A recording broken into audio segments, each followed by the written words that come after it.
12 বছর নাকি কোনো কয়েদি বা আসামি যদি লুকিয়ে থাকতে পারতো তাহলে তার সাজা মওকুফ হয়ে যেত। এটা কিভাবে সৃষ্টি হয়েছে আমি কয়েকজনের সাথে কথা বলছি, তারা সৃষ্টি হয়েছে কিভাবে তারা জানে না, তার বাবারাও জানে না আর কি। প্রায় কয়েকশো বছর আগের কথা।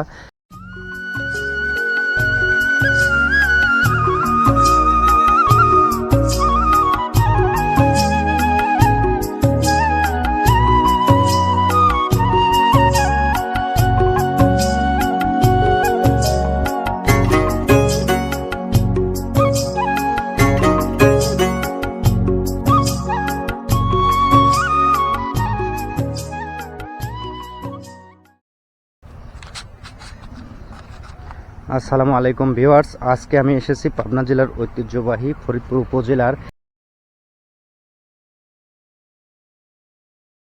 উপজেলার মধ্যে ফরিদপুর ইউনিয়নের এটা হলো শিববাড়ি কবরস্থান। সম্ভবত আমি আপনাদের সেটা পরবর্তীতে দেখাচ্ছি। তো এই যে ভিডিওটায় আপনারা দেখতে পাচ্ছেন এই জায়গাতে এটা কিভাবে সৃষ্টি হয়েছে আমি কয়েকজনের সাথে কথা বলছি, তারা সৃষ্টি হয়েছে কিভাবে তারা জানেন না, তার বাবারাও জানে না আর কি। প্রায় কয়েকশো বছর আগের কথা। তো কয়েকশো বছর আগের এটা সৃষ্টি করা হয়েছিল এবং চারপাশে বাউন্ডারি ছিল, কিন্তু এখন আর সেটা বাউন্ডারি নাই এবং জায়গাটা পরিত্যক্ত হয় এবং এটা কবরস্থান।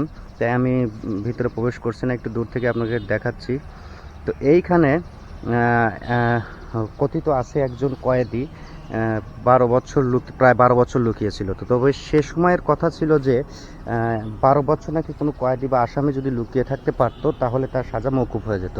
তো এইখানে রহস্যময় বিষয়টা হলো 12 বছর পূর্ণ হওয়ার একবেলা আগে সে ধরা পড়ে যায়। আর এই যে পাশে নদীটি দেখতে পাচ্ছেন, এই নদীতে দিয়ে পুলিশ যাওয়ায় তাকে এক পর্যায়ে দেখে ফেলে এবং দেখে ফেলার পরে তাকে ধরে নিয়ে যায়। তো আমি কয়েকজনের সাথে কথা বলছি, তারাও ঠিক এই কথাটাই বলছে।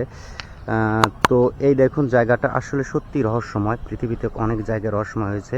এখন এখানে কবরস্থান হওয়ার কারণে আমি আসলে ভিতরে প্রবেশ করতে পারছি না বা করছি না, যেহেতু পবিত্র কবরস্থান আমাদের। তো এই চারপাশে আপনাদের একটু দেখানোর চেষ্টা করছি। পৃথিবীতে যে কত রকমের যে রহস্যময় জায়গা থাকতে পারে, হ্যাঁ এটা তার প্রমাণ। দেখেন, এবং আমি একজনের সাথে কথা বললাম, সে বলল যে এখান দিয়ে কয়েক সাইড দিয়ে বাউন্ডারি করা ছিল, একটা জায়গার মতো ছিল একটা বিল্ডিংয়ের, কিন্তু সেই বিল্ডিংটা আর এখন নেই। তো কালের বিবর্তনে সেটা ধ্বংস হয়ে গেছে। দেখেন ওই যে ভিতরে, আমি একটু জুম করে দেখাচ্ছি।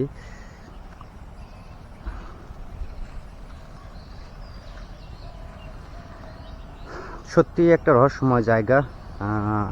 আমি অনেক দিন শুনেছি, তো আসলে দেখার ইচ্ছা ছিল, তাই আজকে আসলাম এবং এটা দেখলাম এবং শুনেছি এবং গল্পটাকে একটু প্রুভ করার পরেই আমি আপনাদের সামনে শেয়ার করার জন্য এখানে এসেছি এবং এটা দেখালাম। আপনারাও আসলে দেখতে পাচ্ছেন, যারা ফরিদপুরে আছেন তারাও দেখতে পাচ্ছেন এবং বাইরেরাও হয়তো জানেন। আসলে গল্পটি খুব আমার কাছে ইন্টারেস্টিং বা রহস্যময় মনে হয়েছে, তাই আমি এটা আপনাদের সাথে শেয়ার করছি। তো আমি ওই পাশ থেকে আপনাদের দেখানোর চেষ্টা করব।